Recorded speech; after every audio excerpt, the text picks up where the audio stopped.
Hi అండి అందరికీ. మనం ఇంట్లోనే ఉంటూ ఆడవాళ్ళం ఎలా పొదుపు చేసుకోవాలి ఏంటి అనేది ఈ వీడియోలో అయితే చూసేయండి. ఏంటి పొదుపు అంటుంది, ఈవిడేమో నెయ్యి చూపిస్తుంది అని అనుకుంటున్నారా?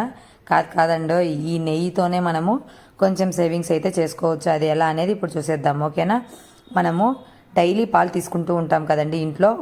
కొంతమంది వాళ్ళ క్వాంటిటీని బట్టి తీసుకుంటారు. కొంతమంది హాఫ్ లీటరు, కొంతమంది లీటరు, కొంతమంది 2 లీటర్స్ అలా తీసుకుంటారు. ఆ పాలను సిమ్లో పెట్టి బాగా మరిగించామంటే దానిపైన మీగడ ఫామ్ అవుతుంది. కాసేపు ఫ్రిడ్జ్లో పెడితే మీగడ బాగా వస్తుందండి. ఆ మీగడని ఒక బాక్స్లో స్టోర్ చేసుకొని 10 డేస్కి ఒకసారి చిలుక్కున్నామంటే ఖచ్చితంగా వెన్న అయితే వస్తుందండి. ఆ వెన్నని నెయ్యి చేసుకోవచ్చు. లేదు మా ఇంట్లో ఎవరు తినరు, నెయ్యి మా ఇంట్లో ఇష్టం లేదు, మేము గడ్డ పెరుగు మీగడ వేసుకొని తింటాము అనుకునే వాళ్ళు తినచ్చండి, అది వాళ్ళ ఇష్టము. కానీ సేవింగ్స్ చేసుకోవాలి అంటే కొన్ని కంట్రోల్ చేసుకోవాలి. అలా చేసుకున్నప్పుడే కదా మనం సేవింగ్స్ చేయగలము.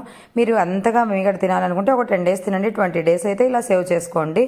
వెన్నని అయినా అమ్ముకోవచ్చు, లేదంటే నెయ్యినైనా అమ్ముకోవచ్చు. మా ఇంట్లో ఎవరు తినరంటే మజ్జిగ కూడా వేస్ట్ చేయకండి. ఇక్కడ ఈ మజ్జిగని మనము చెట్లకి ఒక 10 లీటర్స్లో మిక్స్ చేసి చెట్లకు వేస్తే చాలా మంచి ఫర్టిలైజర్ లాగా యూజ్ అవుతుంది. అలా కాదు మాకు చెట్లు లేవు అనుకుంటే దగ్గరలో గేదెలు ఉంటాయి కదండి, వాళ్ళకైనా ఇచ్చేయండి, వాళ్ళు గేదెలకైనా వేసుకుంటారు. అలా మాత్రం వేస్ట్ చేయకండి. మనం సేవింగ్స్ చేసుకోవడం అంటే ఇదేనండి, ఏది కూడా వేస్ట్ చేయకూడదు. ఎందుకంటే ఇప్పుడు పరిస్థితుల కొద్దీ దాన్ని ఏది దొరకడమైనా చాలా కష్టం. నీళ్లు కానీ ఏది కూడా వేస్ట్ చేసుకోకూడదు. బాగా వెన్న తీసిన తర్వాత దాన్ని అయితే ఇలా స్టవ్ మీద పెట్టాలండి. స్టవ్ మీద పెట్టి మర్చిపోయి మొబైల్ చూస్తున్నామంటే ఇక్కడైతే మాడిపోవడం, పొంగిపోవడం లాంటివి జరుగుతాయి. నేనైతే డైలీ ఎక్కువగా మ్యాక్సిమం ఇలాంటి పనులు అయితే చేస్తూ ఉంటాను. పాలు అయితే పెట్టేసి సెల్ చూస్తూ ఉంటాను. పాలు పొంగిపోతే అయ్యో అంటూ అప్పుడు పరిగెత్తా. 2 పనులు, వేస్ట్కి పాలు వేస్ట్ అయిపోతాయి, అలాగే స్టవ్ అంతా క్లీన్ చేసుకోవాలి. అలా మాత్రం అస్సలు చేసుకోకండి. దగ్గర మీరు ఏదైనా పని చేసుకుంటున్నప్పుడే పాలు కానీ నెయ్యి కానీ కాచుకోండి. అప్పుడే మనకు వేస్ట్ కాకుండా ఉంటుంది. నెయ్యి బాగా కాగిన తర్వాత అందులో 2 తమలపాకులు కానీ లేదంటే కరివేపాకు కానీ వేసుకోండి. చాలా బాగుంటుందండి, ఫ్రెష్గా ఉంటుంది. నెయ్యి మాత్రం కాచేటప్పుడు తెల్లగా మాత్రం అస్సలు కాచుకోకండి, బాగా ఎర్రగా కాగించుకోండి. అప్పుడే ఎక్కువ రోజులు నిల్వ ఉంటుంది. తమలపాకు వేస్తే మాత్రం 6 మంత్స్ అయినా చాలా ఫ్రెష్గా ఉంటుందండి. నెయ్యి ఎలాంటి బ్యాడ్ స్మెల్ అయితే అస్సలు రాదు. మీ ఇంట్లో తమలపాకులు లేకపోతే కరివేపాకైనా వేసుకోండి. ఈ తమలపాకులను కూడా మనం తినచ్చండి, చాలా హెల్దీ. వేగిన తర్వాత తింటే క్రిస్పీగా చాలా బాగుంటాయి. నేనైతే కంపల్సరీగా తింటానండి, కరివేపాకైనా తమలపాకైనా తినేస్తాను ఫస్ట్. అంత ఇష్టం అండి నాకు.